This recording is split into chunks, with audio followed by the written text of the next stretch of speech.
My daughter uninvited me from her wedding 3 weeks before the date. Then she handed me a bill for $178,000 and told me to be grateful she was letting me contribute. I'm 63 years old. I spent 31 years as a civil engineer with the city of Edmonton, raised 2 kids mostly on my own after my wife passed in 2009, and I have never in my life asked anyone for a single thing I didn't earn. So when my daughter slid that manila envelope across my kitchen table like she was doing me a favor, I just sat there for a moment and looked at it. Then I looked at her. Then at the man sitting beside her, my son-in-law-to-be, a 32-year-old commercial real estate broker from North Vancouver named Philip, who had never once looked me directly in the eye. I didn't open the envelope right away. I got up, poured myself a coffee, offered them one. Philip declined, my daughter said nothing, and I sat back down. Then I opened it. The number at the bottom was $178,400. Itemized.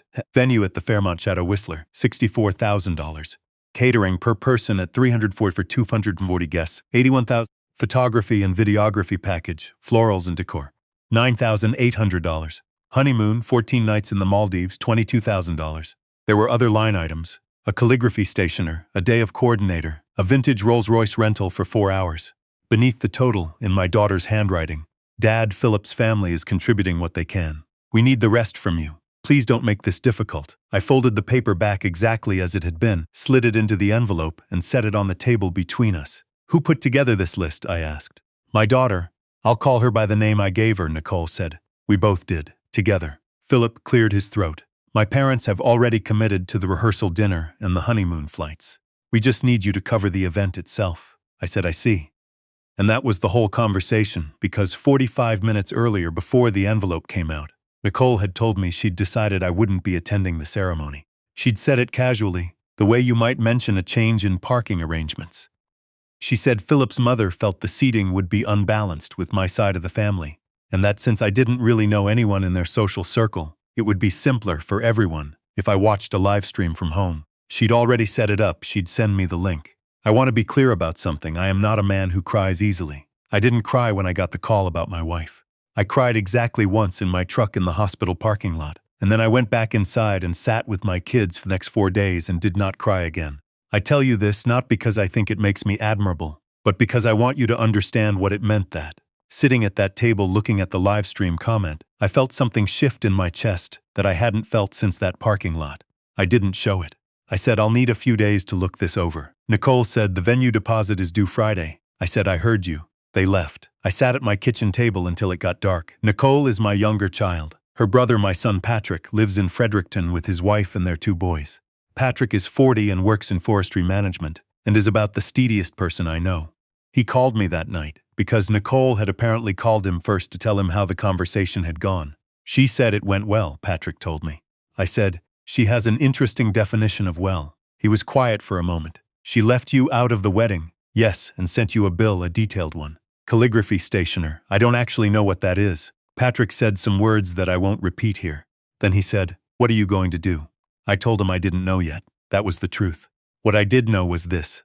Philip Hargreave, because that was his name, Philip Hargreave, son of Kenneth and Loretta Hargreave of West Vancouver, had a reputation in the commercial real estate world that I'd spent 2 weeks quietly looking into after Nicole first brought him home 18 months ago. Not because I'm a suspicious man, but because I'm an engineer. I look at structures. I look at load-bearing capacity. I look at what things are built on. What I found wasn't criminal. It wasn't even unusual exactly. But Philip had a habit of representing his family's portfolio as considerably larger than it was. The Hargreaves had owned several properties in the Lower Mainland in the 90s that had since been sold, mortgaged, sold again. The family business Philip referenced in every conversation was a numbered company that, as far as I could tell from public filings, had not filed a return in 4 years. His personal LinkedIn described him as Principal Broker Hargreave Capital Group. I searched that name in every provincial registry I could find. It existed only as a sole proprietorship registered to a condo in Burnaby. I had not shared any of this with Nicole. I'd tried twice gently to ask questions. Both times she'd shut the conversation down and accused me of being jealous of Philip's success. After the second time, she didn't call me for 6 weeks. So I had kept it to myself. I'm not sure, even now, if that was the right call. The Friday deadline came. I did not send money. Nicole called Saturday morning. Her voice had that particular flatness it gets when she's trying to stay controlled. The venue needs the deposit, Dad. I know. Did you look at the documents? I did, and I said, Nicole, I want to understand something before we talk about money. Help me understand why I'm not going to be at your wedding, she sighed. It was a long sigh. We've been over this. It's about the seating arrangement and Loretta's family. Loretta's family, I said. Your soon-to-be mother-in-law's preference is that your father not attend. And you agreed to that. Silence. You agreed to that, I said again. Not angry. Just making sure we both understood what was in the room. It's more complicated than you're making it. Where is the money coming from, Nicole? For the Fairmont, for the Maldives. You said Philip's family is covering the flights. What are they contributing to the venue? Another silence. They've had some liquidity issues this year. The market has been. What are they contributing? Very quietly. The rehearsal dinner. The rehearsal dinner at a place I later found out was a mid-range Italian restaurant in Squamish. I looked it up. Their private dining room holds 30 people, and their prefix is $85 per head. So the Hargreave contribution to a $178,400 wedding was approximately $2,550. I said, I see, Dad, I need a little more time. I called my lawyer that Monday. Her name is Sandra, and she has been handling my affairs since I refinanced my house in 2014. I'm not the kind of person who calls a lawyer every time something goes wrong, but I wanted to understand what I was looking at. Sandra listened to the whole thing without interrupting, which is one of the things I appreciate about her. When I finished, she said, So they've sent you an invoice? Yes. For a wedding you're not invited to attend, correct? She was quiet for a moment. Okay, here's what you need to know. In Alberta, and really anywhere in Canada, there's no legal obligation for a parent to pay for an adult child's wedding. None. If you haven't signed anything, if there's no contract between you and the venue, you have zero financial liability here. They're going to tell me I promised. Did you? I thought back. Nicole had about 8 months ago said something about when you help with the wedding costs, and I had said something non-committal about wanting to help her have a beautiful day. I'd said nothing specific. No number. No commitment. No, I said. Nothing in writing. Nothing concrete. Sandra said, then this invoice is worthless as a legal document. It's a piece of paper with a number on it. They can't sue you for it. They can be upset, but that's a different thing. I said, what if they try anyway? They'd lose, she said simply. And they'd lose expensively. Here is something I've thought about a lot in the month since all of this happened. There's a version of this story where I just pay. I've heard people say it, a few of my colleagues, an old friend of mine who shall remain nameless, a guy in my building who gave me his opinion without being asked. They say, it's just money, she's your daughter. You'll regret it if you don't go to the wedding. And I understand that logic. I do. I come from a generation that was taught to keep the peace, to not make things difficult, to be the bigger person by staying quiet. But here's what I kept coming back to. I wasn't being asked to keep the peace. I was being asked to fund a party I wasn't allowed to attend, for a life my daughter was building with a man I had serious concerns about, in exchange for what exactly? A live stream link, and something else, something harder to say. I had worked for 31 years. I had taken on a second job teaching continuing education courses at NAIT for 6 years after Claire died, because I had 2 kids in school and a mortgage and I wasn't going to let anything slip. I had done every Christmas concert and every parent-teacher interview, and every 6 a.m. hockey practice, just me, because there was no one else. I had a daughter who was healthy and educated, and had choices because I had made sure she would, and she looked at all of that. She looked at me, and she handed me an envelope and told me not to make things difficult. I decided I was not going to make things difficult. I was going to do something else entirely. 3 days before the wedding, I drove to a Staples in St. Albert, and I printed one document. It was a letter, 2 pages, addressed to Nicole and Philip.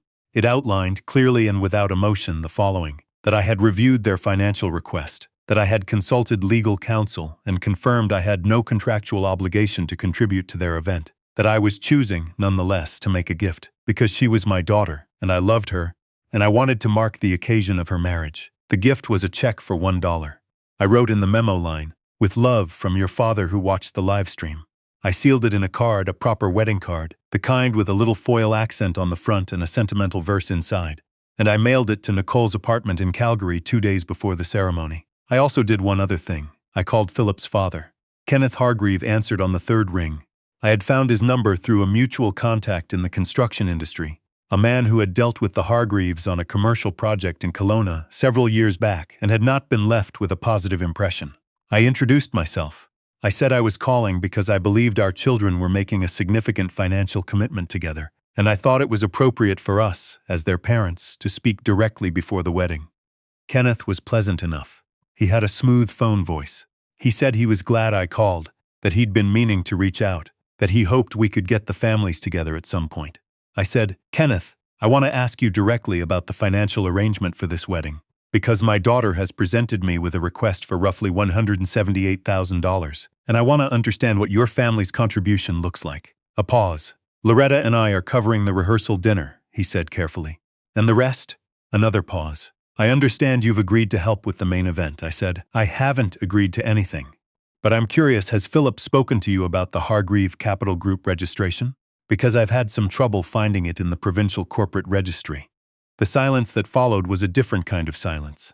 Kenneth said, I'm not sure what you're referring to. I said, I imagine you're not. I'd suggest you look into it before the marriage is registered. I say that as one parent to another, and I left it there. I didn't threaten, I didn't accuse. I just planted the seed and let the man sit with it, because I had a feeling Kenneth Hargreave knew more about his son's business practices than he was letting on. And I had a feeling that phone call was going to lead to a very interesting dinner conversation at the Hargreave household in the next 48 hours. The wedding happened on a Saturday in late September. I know this because Nicole had in fact sent me the live stream link. I made a pot of coffee. I sat in the chair in my living room that looks out over the street, and I watched. Nicole was beautiful. I want to say that plainly. She wore a dress that I didn't recognize, something fitted in ivory, and her hair was up the way she used to wear it when she was little, all pinned back and slightly precarious. She walked down the aisle on Philip's uncle's arm. I registered that detail and chose not to let it land. And she was smiling and her cheeks were flushed and she looked like she was happy. In that moment, whatever I was feeling about everything else, I was grateful she was happy. Philip looked like a man who was managing something. That was the only word I had for it. He looked managed. I watched the ceremony. I turned it off before the reception. The card arrived at Nicole's apartment the Monday after the wedding. I know because she called me that Monday afternoon and she was not smiling anymore. It wasn't a question. It's a wedding card, I said. I had it made specifically. The paper is quite nice, Dad.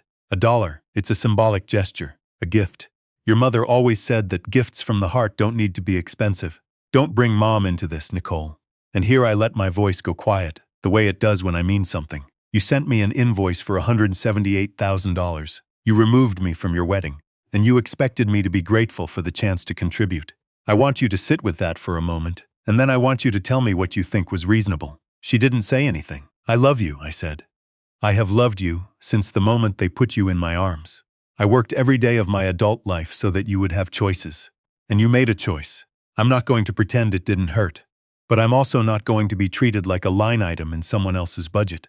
The silence went on long enough that I thought she might have hung up. Then, very quietly, Philip's parents are refusing to pay for anything now, his dad called him. Something happened, I said. The venue is threatening to take us to collections because the final payment bounced. That's serious, I said. You should talk to someone at a credit union. Some of them have good financial counseling programs, Dad. Nicole. Another long silence. Then did you call Kenneth? I called Kenneth. What did you say to him? I told him the truth, I said. I do that. You know that about me. I could hear her breathing. I could hear something shifting, the way things shift when a structure encounters a load it wasn't built to carry. Philip said his dad was just paranoid, that the business stuff is all being restructured, Nicole. Gently. I know you love him. I'm not asking you not to love him. But I need you to go look up Hargreave Capital Group in the BC Corporate Registry yourself, tonight. And then I need you to think about what it means that he never showed you those filings. She didn't respond to that. I'll be here, I said. Whatever you find, whatever you decide, I'll be here. I'm going to spare you the parts that came after, not because they don't matter, but because some of what happened belongs to Nicole and not to me to tell. What I can tell you is this. 3 months after the wedding, Nicole filed for an annulment on the grounds of fraudulent misrepresentation. It turned out that Philip had, in fact, misrepresented his financial situation in significant ways, not just to her, but to several parties, one of whom had already retained counsel. The Hargreave Capital Group story was, as I had suspected, largely a fiction. Philip had debts he hadn't disclosed, a pattern of borrowing from one thing to pay another in a very compelling phone manner that had carried him a good deal further than it should have. The annulment was finalized the following spring. Nicole called me the day the paperwork came through. She was quiet on the phone, the way she gets when she's embarrassed, which is a sound I know well from when she was 14 and had done something she knew she shouldn't have. She said, I should have listened to you. I said, probably. She laughed a little. It was a small laugh, tired. That's it? Just probably? Well, I said, I also should have told you what I found sooner. I kept it to myself because I didn't want to push you away. That wasn't the right call either. She was quiet for a moment. Are you going to say I told you so? No, I said. I'm going to say come for dinner Sunday. Patrick's bringing the boys. I'm making that soup you like, the one with the lentils. Another small laugh. Dad, the one with the lentils, I repeated. 7 o'clock, don't be late. I've had people ask me if I regret sending the dollar. Honestly, no. I want to be clear about what that check was and wasn't. It wasn't petty, it wasn't revenge, it was a statement of fact delivered in an envelope on nice paper. The fact was this: you cannot put a price on a parent's presence in their child's life, and when you reduce that relationship to a transaction, you find out what it's actually worth. Sometimes that lesson costs $178,399. Sometimes it costs a marriage. Sometimes, if you're lucky, it just costs a Sunday dinner with lentil soup and two small boys who think their grandfather hung the moon, and you decide that's more than enough. I'm 63. I'm a retired civil engineer. I know how to assess a load-bearing structure, and I know what happens when you build on a foundation that can't hold the weight. Sometimes the best thing you can do is step back, let the thing stand on its own, and see what falls.